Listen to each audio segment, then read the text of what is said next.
Now, earlier in the day, prosecutors outlined some of the items seized when they raided Diddy's homes.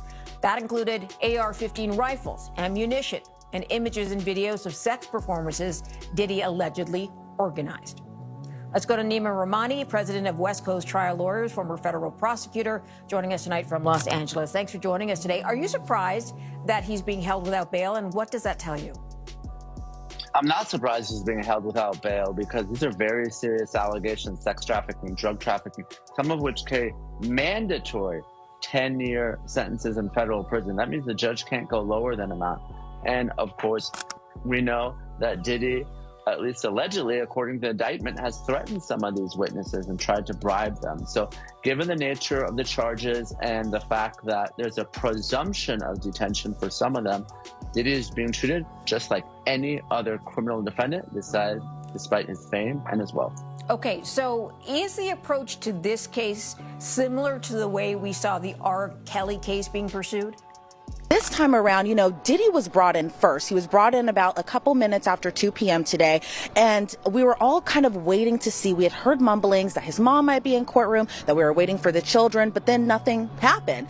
But then, in another twist and turn, the children do walk in, but this time it was a lot smaller bunch than it was the last time. So last time you're having all of Diddy's children, except with the exception of Love, who is just a 2-year-old child, so she wasn't at court. But you had all of Diddy's children there except Love.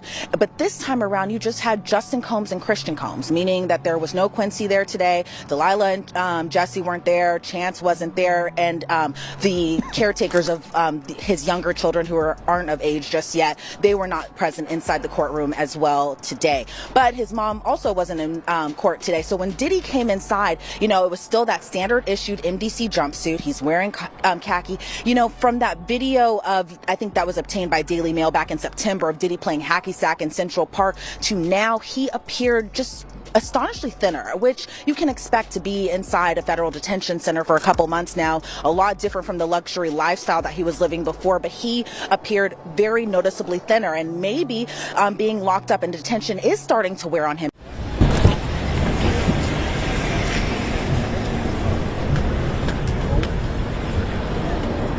Excuse me, everybody back up, please. So get this out, I'll be out of here.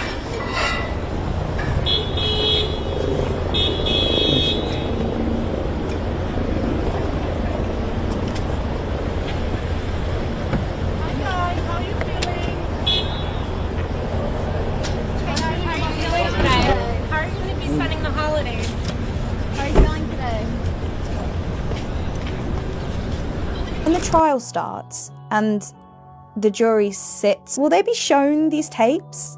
100%. Will they have to watch it in court? Like during 100% in court, in front of a room of people. And so that's the other thing that's awful. They are going to be watching basically porn for hours on end in front of people. So in front of victim one, whoever it may be, there's going to be porno played in the federal courtroom.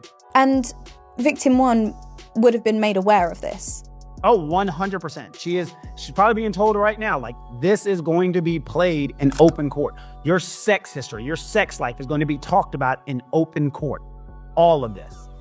And presumably then she knows that and she's pushing forward because she hasn't withdrawn. But don't forget this. It doesn't matter if she does or she doesn't. This isn't a civil case. This is the criminal case. So she could flat out tell the federal government, I don't want to participate. And they can say, we don't care. This is a crime. Crimes are against the United States, not against them. Keep calling her victim one, but don't forget, she's a witness to a crime. So it doesn't matter if she went to them in today and said, I'm not participating. Their response, we don't care. Get your ass on the stand. Do they prep you for stuff like this in law school?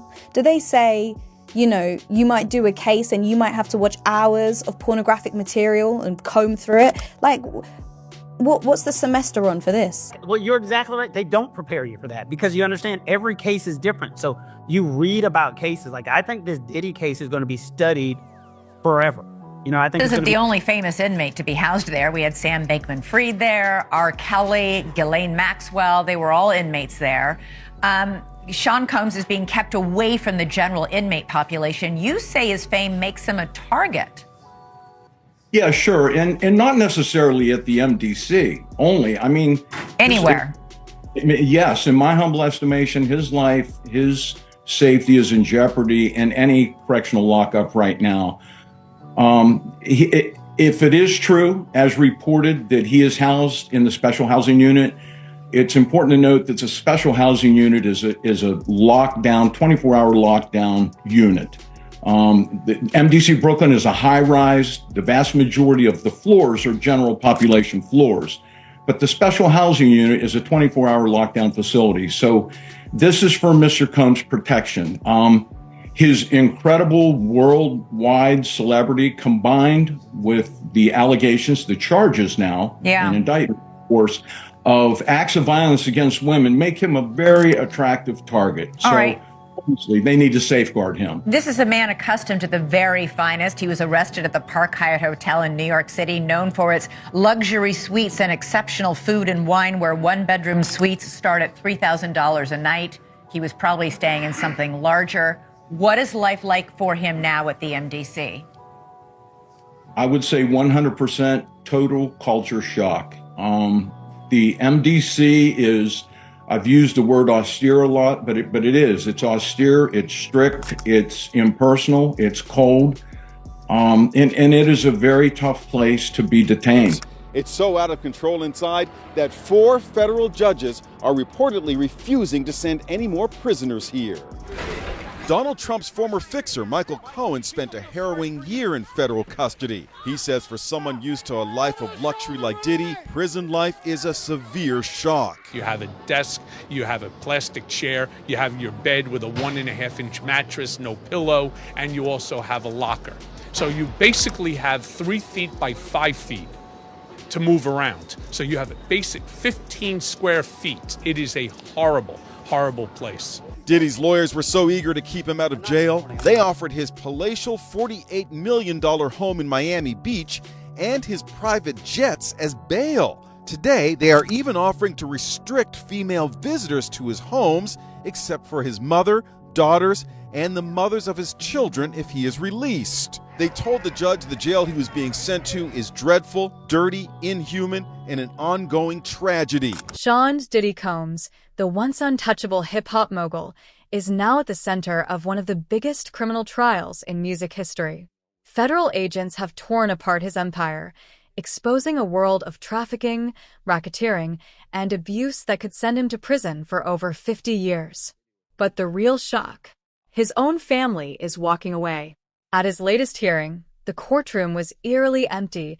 His mother, his close friends, and most of his children were nowhere to be seen. Only 2 of his sons, Justin and Christian Combs, showed up. The rest? Silent, absent, possibly distancing themselves to save their own futures. Diddy built his brand on power, influence, and secrecy, but now that power is slipping away. As more people break their silence, the walls are closing in, and even his inner circle is crumbling. Could this be the final chapter of Diddy's career?